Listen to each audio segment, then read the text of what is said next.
She told me she was seeing her lover tonight. I let her walk out that door and watched everything unravel. My name is Ethan Rhodes, and I used to think that love could survive anything. Time, stress, routine, even disinterest. But there was one thing love couldn't survive. Disrespect disguised as exploration. It started on an ordinary Tuesday morning. I was brushing my teeth, fresh out of the shower, towel around my shoulders, steam curling off the mirror. The sunlight filtered through the frosted bathroom window, and life felt normal, familiar. Then came the knock. Almost apologetic. Ethan. The voice was my wife, Lauren, calm but uncertain. Can I ask you something? Just don't freak out, okay? I turned off the faucet, toothbrush hanging from my lips. I wasn't alarmed yet. I mean it, she added. Please don't panic. Something in her tone made me stop moving entirely. I dried my mouth and stepped into the hallway. She was standing there, barefoot, in a pale blue robe, staring at the floor like it had answers she couldn't bring herself to voice. I want us to try something new, she said. Like what? I half laughed, confused. A new restaurant. Salsa dancing. No, she said, eyes locking on mine. Something more personal. Intimate. A chill danced down my spine. Lauren. You're scaring me. She inhaled slowly, like she'd rehearsed this moment a dozen times. I think we should open up our marriage. The words shattered something inside me. My voice cracked before my brain could stop it. Are you cheating on me? She didn't even blink. No, I'm just curious what it's like to be with someone else. It's about connection, Ethan. Exploration. Not just sex. For a moment, the hallway felt like a cliff edge, and I was teetering on the brink. I want to feel alive again, she added. I still love you, but I need more. I didn't yell. I didn't throw anything. I just nodded slowly, numbness spreading through my chest. The next few days passed in fog. She went to the gym more, bought new dresses, wore makeup to run errands. Her phone always face down now, always locked. Then on Wednesday a message popped up. Hotels booked for Friday. I'm counting the hours. No anger. Just cold, terrifying clarity. I took a screenshot, emailed it to myself. And then I waited. Friday came. I heard the click of heels. She hadn't worn heels in years. She left without saying goodbye. And I let her. When she came home, hours later, she was humming. I was already sitting in the dark. Hey, you're up, she said casually, tossing her bag on the table. I didn't say anything. Just placed my phone in front of her. Watch. Her smile faded as she hit play. There she was, laughing, her hands on another man's chest, eyes gleaming like they used to when we were young. Her face twisted as realization hit. I didn't know that video backed up to the cloud, she whispered. But you knew, Lauren. He tried to touch me. I stepped away. I didn't know how to tell you. You didn't want to tell me, I said.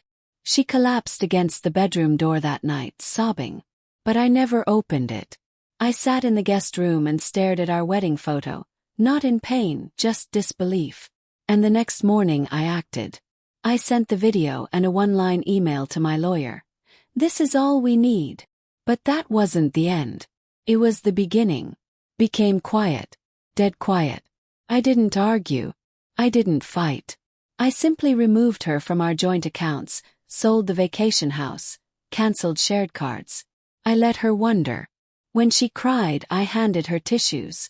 That silence terrified her. I created an anonymous blog under the name RebuiltMan87. I posted entries. Raw, vulnerable, honest. I wrote about grief, healing, and rediscovery. Somehow, it resonated. It went viral. Lauren found it, of course. She stormed in one night, phone in hand. You're turning me into a villain. No, I said, meeting her eyes. You did that yourself. I just held up a mirror. Soon her reputation began to crack. She was VP of marketing, known for giving talks about authenticity and brand trust. I anonymously forwarded the video to her company's ethics board with a single question. Is this the integrity you preach to clients? She was suspended, then fired. When she came home, mascara smeared, face pale, she just said, "They let me go." I sipped my tea. Actions have consequences. You think that makes you honest, she spat. No, I said. It makes me equal. 3 months later she was broke. Unemployed. Loan. Then she called. Ethan. Can't pay rent. I'm scared. Pause. Then answered. I'll help you. Her voice lit up. Really? Sure. As soon as you record a video. Telling the truth. No edits. No excuses. I want to hear why you did what you did. She never sent it. So I never sent the money. But 2 weeks later I got a video. No makeup. No lies. Just Lauren confessing everything. I didn't post it. Just filed it in a folder named Closed. Then I mailed her a single check. Nothing more. That fall my life changed again. Her name was Elena, a traveling nurse. We met at a bookstore.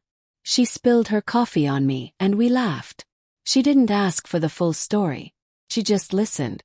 She saw me, not as a broken man, but as someone becoming whole. One evening Lauren showed up. So you're replacing me, she hissed. No, I replied. You left. I'm just rebuilding. Do you love her? Not yet, I said. But she knows the value of love. She doesn't gamble it for adrenaline. Lauren tried everything. Manipulation, guilt, even threats. And then came the final straw. She leaked my real identity from the blog. My stories. Name. My pain. My inbox exploded. Even my boss called. Someone's spreading this intentionally. That night she appeared triumphant. You made me famous, she sneered. No, I said calmly. You made yourself infamous. Then I filed a restraining order. The smear campaign online. We traced every digital footprint. My lawyer filed a defamation suit with receipts.